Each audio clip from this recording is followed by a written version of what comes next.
Our investigation into Safe Streets leads to shocking new insight. Should that be a concern for the mayor and city leadership? It should be a big concern. Our team dives into the potential gang ties for current employees. They're creating traffic jams.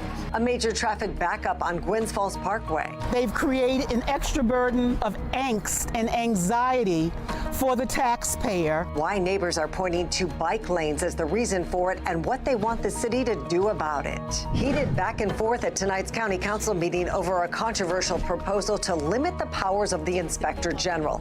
How the public is making their voices heard as the councilman defends himself. 2 persons of interest in a murder case remain at large despite this crystal clear video. We examined why people captured on camera aren't always captured by police.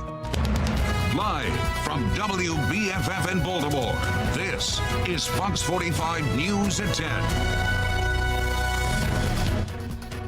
Tonight, Fox 45 News is pulling back the curtain on Safe Streets, identifying another employee under criminal investigation and now suspended Bel Air Edison branch. His rap sheet shows ties to a notorious gang dating back more than a dozen years.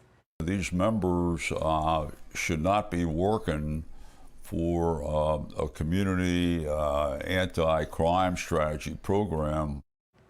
Good evening, I'm Kai Jackson. And I'm Mary Bubala. Fox 45 News pressing city leaders on whether this employee is still involved with the mayor's flagship violence interruption program. Mackenzie Frost shares her new findings detailing his criminal history.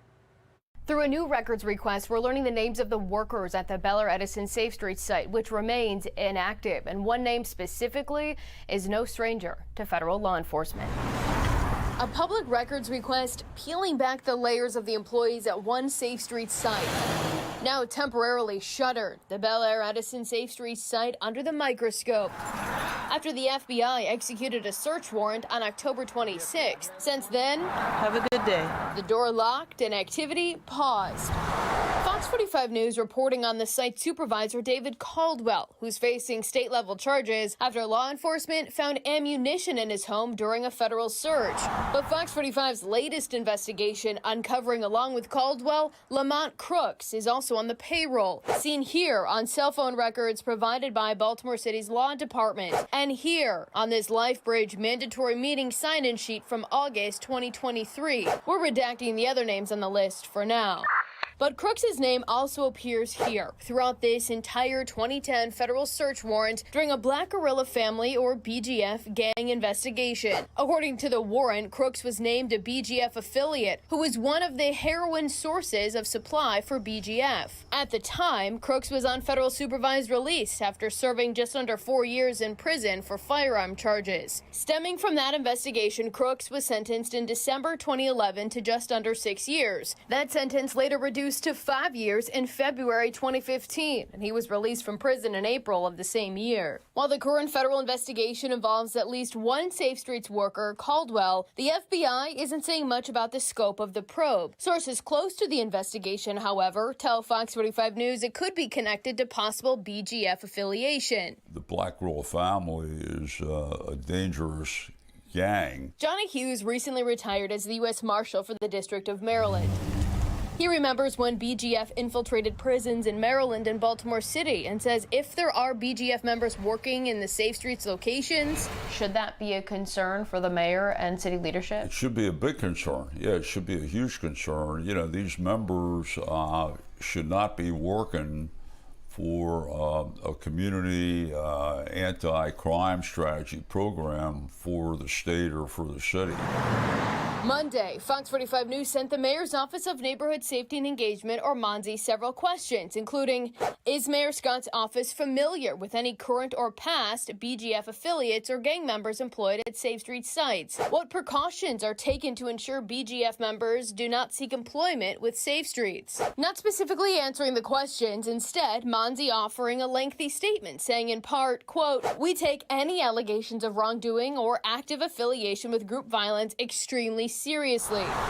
And Safe Streets employees are hired after multiple rounds of vetting. Tuesday, Fox 45 News following up, asking additional questions like, are you aware of Bel Air Edison Safe Streets worker Lamont Crook's history with BGF? Why was Crooks rehired by Safe Streets despite his past gang affiliation? Is Lamont Crook still employed with Safe Streets? Monzi says they need more time to answer those questions.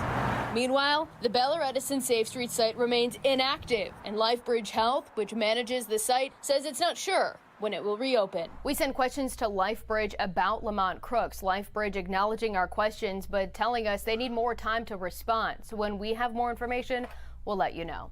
In the newsroom, Mackenzie Frost, Fox 45 News. This is far from the first time Fox 45 News has found Safe Streets workers accused and convicted of crimes. Ronald Alexander was convicted of distributing drugs in the communities he was tasked with protecting. Police say he also tried to use his status as a Safe Streets worker to hide his drug dealing. In the Brooklyn office last year, a federal indictment accused Vernon Harper of possessing fentanyl with the intention of distributing it. He was sentenced to 18 months in prison. Then there is the case of Damon Scroggins' murder. Safe Streets worker Ronald Brady was accused of killing Scroggins in September of 2019. The case went to trial but ended in a hung jury. Brady was ultimately acquitted back in March, but Scroggins' family is highly critical of the Safe Streets program. My belief is that our city government is financing a criminal enterprise. I believe that within my heart. Our city government is so invested in it that it's turning a blind eye to what it really is. Fox 45 News has been investigating the Safe Streets program for years, working to find out how the program makes sure the ex-convicts working for it don't continue to commit crime and how those employees are hired. Our commitment to you is to continue to demand answers on how Safe Streets operates and how it spends taxpayer dollars. You can find all of our past reporting right now on foxbaltimore.com. The mayor's Office of Neighborhood Safety and Engagement is dealing with another departure. Sydney Burns, the Associate Director of Communications for the office, has left her position. Last year, Burns made more than $100,000. Fox 45 News reached out to Baltimore City's Human Resources for more information on Burns' job description and departure, but we have not heard back. It is the latest loss for Monzi, which doesn't have a permanent leader at this time. Director Shantae Jackson left her position over the summer. Stephanie Mavronis has been serving as interim director since that time. City leaders have said they would replace Jackson within weeks, and it's been more than 5 months since she left. Burns is also the latest person to leave the Scott administration this year. The head of the Department of Public Works stepped down in June, as did Police Commissioner Michael Harrison. The city started the year without a fire chief, and the mayor lost his chief of staff and communications director earlier this year. Now, many of these positions have since been filled. The debate over changes to the Baltimore County Inspector General's office takes center stage tonight as Council Chair Julian Jones defends a series of amendments that could weaken the IG's power. These amendments tacked onto a bill designed to reform the IG's office at the request of a special commission. These amendments are a slap in the face to the Blue Ribbon Commission. We talk about sort of like the fox guarding the hen house. And when we get groupthink, we know what we're going to get in terms of response. Fox 45's Rebecca Pryor has the fallout from tonight's meeting and what the future could hold for Baltimore County's top watchdog. Are you going to vote for the amendment? I don't think so. No, I'm not going to vote for the amendment. Then don't worry about it. Okay, I will not vote for the amendment. Thank you. Amid hours of heated debate, asking you to let the people's watchdog do her job without obstruction and interference. Do you consider yourself a very nice Inspector General, or competent and do a great job? I do my job. Questions asked by Fox 45 last week. To be very clear, those items were not all my ideas. There was a compilation between myself, other members, stakeholders. Other members of the county council? Other members of the county council. Which members? Stakeholders. I'm not going to get into all the conversations that I've had with all the members. Echoed inside council chambers on Tuesday. You did say there were council members who had some of these recommendations. And I do believe that the council members can speak for themselves. I would like those other county council members to speak up now. It was indicated that council members helped you form the amendments. And I don't know if you wanted to clarify on that. Well, I was very clear with what I said, and I appreciate you telling me what I know, but I think I'm very capable of knowing what I know, and I thank you very much. I stand by my statement. Council Chair Julian Jones still refusing to say who, other than himself, initiated these controversial amendments. Why do you refuse to be transparent about that? Well, because that's a private conversation. But it's going to be a public law, so why would that need to be private? Because there was a private conversation between another councilman or a few councilmen and myself.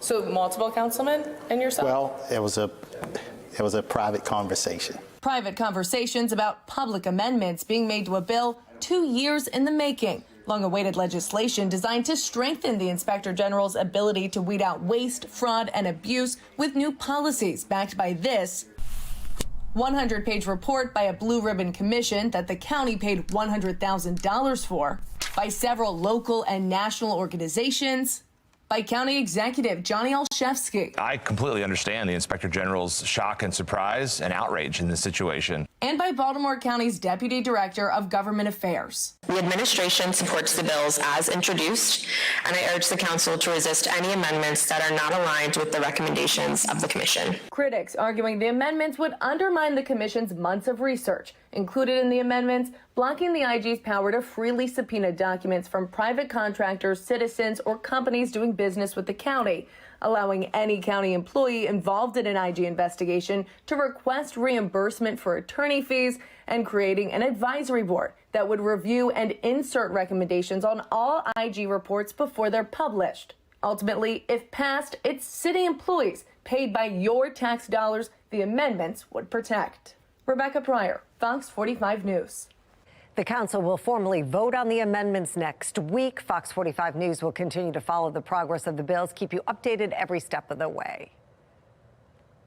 The Baltimore County Inspector General's office formed in 2020, the 7-member Blue Ribbon Commission on Ethics and Accountability. The commission submitted its initial report this February, listing 20 recommendations to help the Inspector General's office operate more efficiently. Several of those recommendations were put into a bill, including the need for clear expectations regarding the IG's authority. But several last-minute amendments forced the council to delay a vote last Tuesday. Council Chair Julian Jones has defended the amendments, saying the Inspector General should have an advisory board consisting mostly of county officials. Inspector General Kelly Madigan pushed back on that, saying it would be a conflict of interest. Jones walked back part of his stance, now proposing a board of mostly private citizens with one county official from the Ethics Commission. Madigan told Rebecca Pryor that's still not acceptable. Frankly, Ms. Pryor, it's not about what I think. It's about what all of the other subject matter experts and other inspector generals testified to before the Blue Ribbon Commission. That is not a best practice, and the commission recognized that, and that's why they didn't propose it. And that brings us to our question of the day. Do you think the Inspector General should be completely independent? So far, 95% of those who voted say yes. You can head to foxbaltimore.com/vote and click on the Baltimore County tab to weigh in. It was a nice and quiet day with temperatures reaching the upper 40s, and tomorrow we're looking at a similar pattern. Our temperatures start off in the 30s for the morning. Then by the afternoon, we're looking at highs around 48, which is average for this time of year. We'll have more clouds by the afternoon, but we're looking at a cool down on Thursday as we get ready for the next weather maker. I'll let you know how low the temperatures will be and when you can expect the next warm up in my Weather Authority forecast. Back to you. Jasmine, thank you. Coming up on Fox 45 News at 10. Police releasing surveillance video of suspects in a year-old murder. Despite clear images, no word on who they might be, what's keeping officers from tracking them down, and how you could help. A group of young people is accused of assaulting and robbing 2 other teens at an Anne Arundel County mall. The attack has shoppers on edge. What we know about the crime and how it's affecting the community. And take a look at this. Traffic backed up for blocks on one city street. Residents say bike lanes are to blame. The problems they say the lanes are causing and their demands to the city.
You know, I'm not anti-bike, but I am pro-common sense. And that's what we're talking about here. Frustrated Baltimore residents sounding off on the addition of bike lanes along Gwynns Falls Parkway. Many are putting signs in their own yards calling for the lanes to be removed. Fox 45's Jeff Abel joins us live right now with those headaches for drivers. Jeff? Well, you may remember when there was backlash over bike lanes over in Roland Park 4 years ago, the city agreed to remove them. Now, the residents here on the west side are turning up the volume too. It's insane. It's absolutely insane. If you look at the street right now, the traffic is backed all the way back there. For those heading west, it's congested, it's taking forever. Gwynns Falls Parkway. Look, it's all the way back beyond Hanlon Park. Is lately no way to travel. That's 3 blocks down. The backups began last month when the city reduced this 2-lane road to 1 lane and created this. What is that? You know, what is that? It's ridiculous. What the city calls a buffer lane. This was more animus towards the community. Residents call a bike lane. Either way, it's created a congested lane. The flow has tremendously slowed up, backed up, and I've been sitting here, I don't know, feeling like at least 15 minutes, just stop and go. It creates a congestion that is unnerving and unnecessary. The city redesigned this road when it was resurfaced last month, and neighbors insist they were never consulted. They're convinced this community is the latest community targeted for bike lanes where no one is bicycling. I've observed 2 bikes over the course of 30 days. The new design does provide a lane of street parking, but it takes away easy access for emergency vehicles who may be racing to a crisis. How can a fire truck, any fire truck, get through here? How can an ambulance get through here? And rather than focusing on filling potholes, fixing bridges, they're going to waste money to make it intensely harder for people to drive because they think too many people are driving. So they're creating traffic jams. Residents are now vowing to take their case to court, hoping to clear the congestion and erase these buffer bikeless lanes. When you allocate and appropriate tax dollars, you must do so for the public good. And there is no evidence whatsoever that this serves the public good. Well, residents here say they are not against bikes, just bike lanes on roads which simply cannot accommodate them. We're live tonight. Jeff Abel, Fox 45 News. Jeff, thank you. Well, Northeast Baltimore residents voiced similar concerns last month after the city cut a 4-lane stretch of Harford Road into 2 lanes. They say the lanes are a safety issue for cyclists and drivers. It's not really safe for no bicyclists to be riding up and down this road, to be honest with you, because they got road rage up here. How many bikes have you seen? I haven't seen a bike around here since I've been around. Opponents of bike lanes say the city should put the brakes on the project until further study, while supporters say a lack of bike lanes creates hazards for pedestrians. Despite some clear images of suspects in a murder case, police haven't been able to track them down. What could be standing in the way and how police think you can help. I'm Kayla Gaskins in Washington. Coming up, a free speech expert weighs in on the allegations of dangerous anti-Semitic rhetoric on college campuses. Tomorrow, we are getting ready for temperatures right around the average of 48, but we have a cold front on the way, and that's going to lead to a slight cool down on Thursday. But for Friday, we are back to the 50s. I'll let you know how long to expect those warmer temperatures and when we could see rain in my Weather Authority forecast. Thank you, Jasmine. And here's a look at the Inner Harbor as we head to break.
Thank you.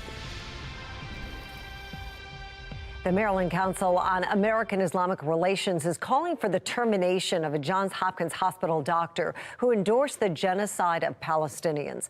Last month, Dr. Darren Klugman, the director of the Pediatric Cardiac Critical Care Unit, was placed on leave following the swift backlash over his social media post that endorsed the genocide and expulsion of Palestinians, calling them, quote, morally depraved, barbaric, and savage animals. Today, CARE is calling for swift action. CARE Director Zainab Chowdhury faced her own criticism over a series of social media posts, including one comparing Israeli supporters to Nazis.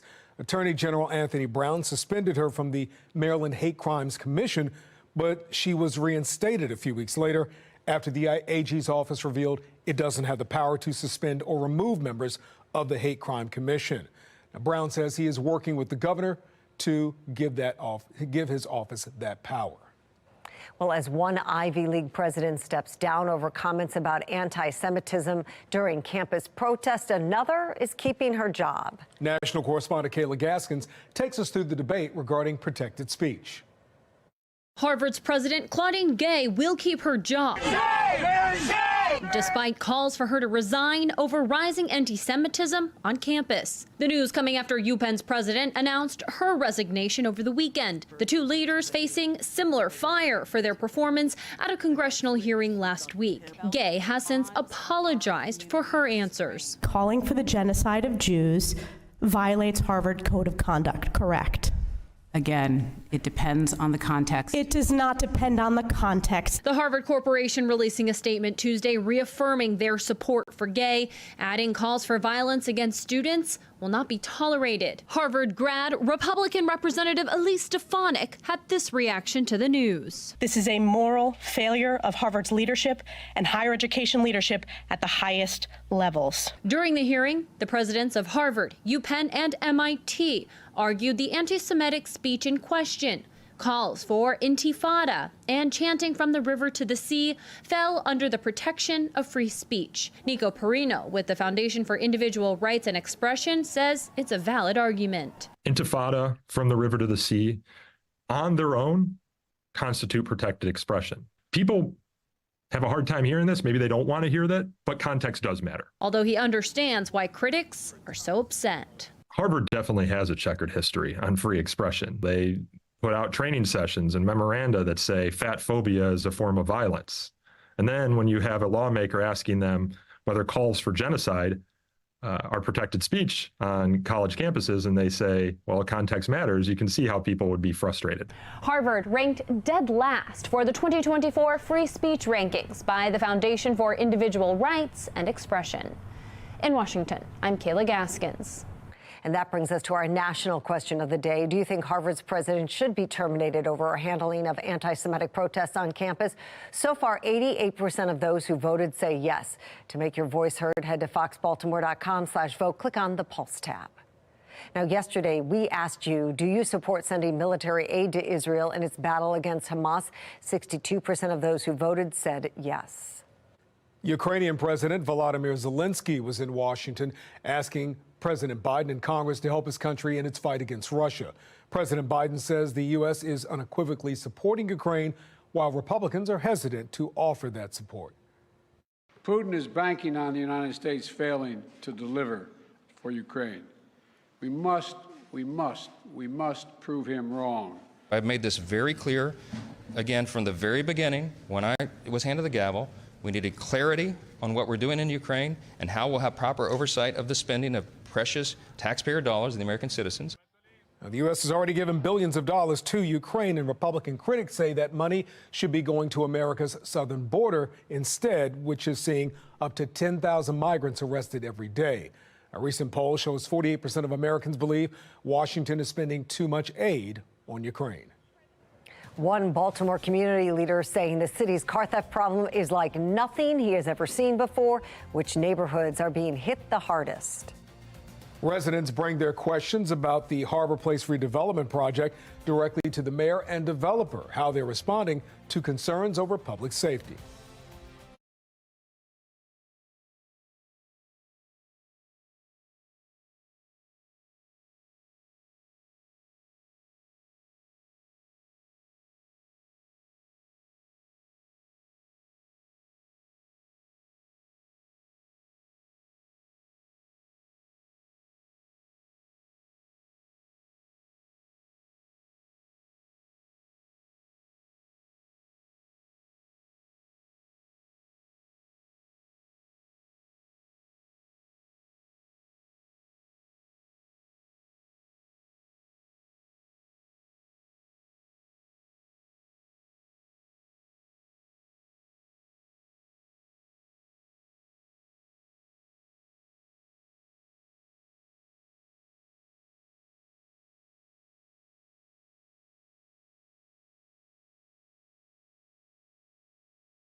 We're following three big stories at 10:30. Feedback is flowing in as city leaders ask for community input on the future of Baltimore's Harbor Place.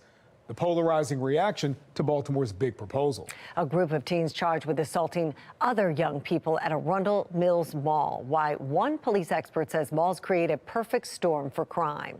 And Baltimore police are sharing these images of persons of interest in a 2022 murder case, hoping the quality of the pictures will help them in their search.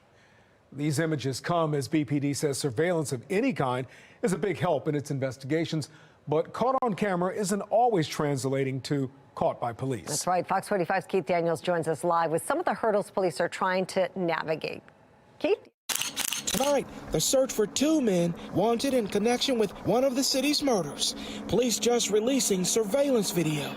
Take a good look. Both are black males, one in a blue winter coat and jeans, and the other in a green sweater and black sweatpants. Homicide detectives say they've recently uncovered new information for a murder that happened January 22nd, 2022.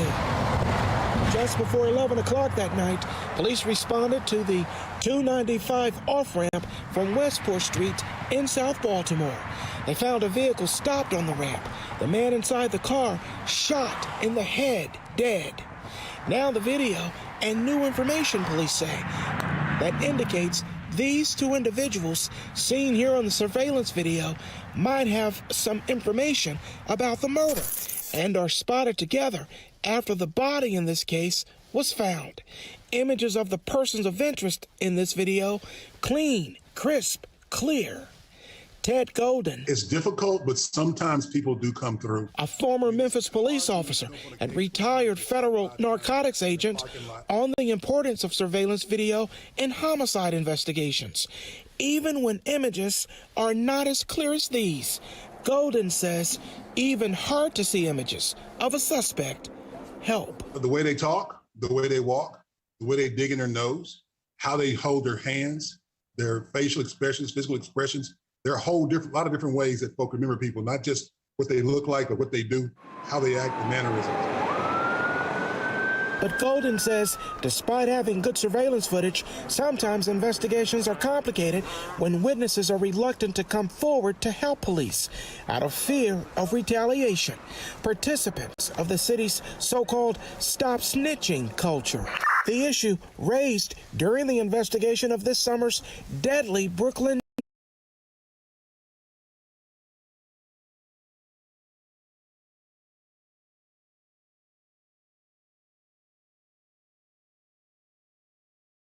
mass shooting when an online photograph captured this Brooklyn Homes resident talking to police. Since then, she says, her car was vandalized and her children criticized. They get called snitches or your mother's a snitch, and they get bullied and teased, and now I gotta keep them in the house all over again. Still, Golden believes witnesses should step up and speak out. The public's role is to be honest and be upfront, because these folks, many of them are career criminals. They're not going to change their habits. They're going to always be there. Well, in the case of the two men we showed you, there's an $8,000 reward for information that leads to an arrest, and you can remain anonymous by calling Metro Crime Stoppers, the number on your screen. We're live tonight. Keith Daniels, Fox 45 News. Keith, thank you. Car thefts in Baltimore City have surged, more than triple the level of thefts at this time last year. Tonight, Fox 45 is digging into which neighborhoods have seen the most thefts. According to city police, there have been nearly 400 in Frankfurt, more than 300 in Bel Air Edison, and 260 in Canton. One resident says he's never seen anything like it. No one ever expected it to be as big as it is now. People are scared to be alone. You know, we don't think the police or the city is the only solution. You know, I think we all know that we all play a part in that solution. We got a lot of work to do when it comes down to engaging our youth. There's been a lot of good engagement going on, but we're far from the mark. Johnson recently received a large response on the Nextdoor app offering to walk people to and from their cars. He says concerns over police shortages and juvenile crime motivated him to take action. Well, Baltimore police say 3 teen girls were arrested for stealing a car in Howard County last Wednesday and then driving it into the city. Police tracked down 2 14-year-olds and a 17-year-old when their stolen car popped up on a license plate reader along East North Ave. The 3 teens tried to bail out of the car while police were chasing them.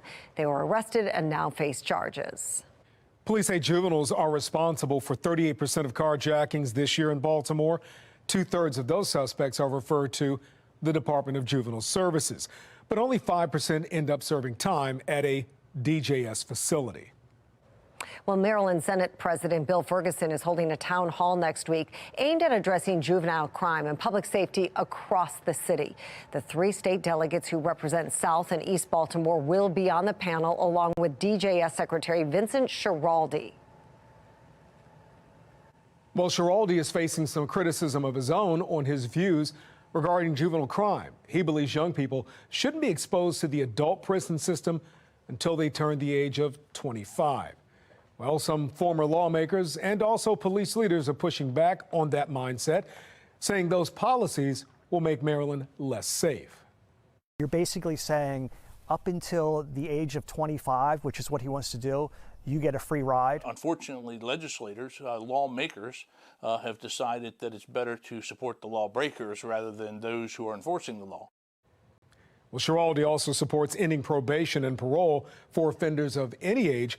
Governor Wes Moore stood by the work of Schiraldi, calling him a reformer. Juvenile crime concerns extending across the state as Anne Arundel County police say 2 teens were jumped by another group of teens inside Arundel Mills Mall Saturday night. The attack prompting more concerns about juvenile crime in large public places. Fox 45's Amy Simpson has the story. It happened just after Arundel Mills Mall closed Saturday night. Juvenile-involved robbery in the hallway in front of the Bass Pro entrance on the interior of the mall. Police say a pair of teen boys, just 14 and 15 years old, were walking through the mall when they were assaulted by a large group of teens, some of them masked, robbing the pair of a gold chain and gold watch before running off. Juvenile victims, juvenile suspects. The suspects, police say, 8 to 10 boys between 14 and 16 years old. The assault and robbery coming in the midst of busy holiday shopping, but also as the state and country grapples with repeated incidents of crime and violence involving kids and teens. Not only are we seeing crimes committed by juveniles, but we're seeing juveniles as the victims. Sergeant Betsy Smith, spokeswoman for the National Police Association, speaking to the challenge that malls pose to law enforcement. When you have these roving groups of juveniles, that is a challenge to law enforcement and a challenge to security, because just being a group of kids walking around a mall is not illegal, but kids will be kids. It was last December, in the final days of 2022, when juveniles made headlines for a disturbance at Towson Town Center, a mall in neighboring Baltimore County. Video from Citizen app showed the Towson Circle packed with people and police lights. Court documents from the incident called it a large and unruly crowd, prompting the canine and aviation units to be brought in. 8 teens were arrested after that incident, 7 of them juveniles. Preventing this and stopping this all starts, of course, at home with parenting. And tonight, as Anne Arundel County Police ask for people to come forward with information about this suspected teen-on-teen crime at the local mall, this police expert warns of the trickle-down if shoppers don't feel safe. As we see retail theft on the rise, as we see incidents like you guys saw at the mall on the rise, what that does is it puts fear into the hearts of people who are going to decide that, you know what, I'm going to stay home and I'm going to do my shopping online. I'm not going to contribute to my community. Amy Simpson.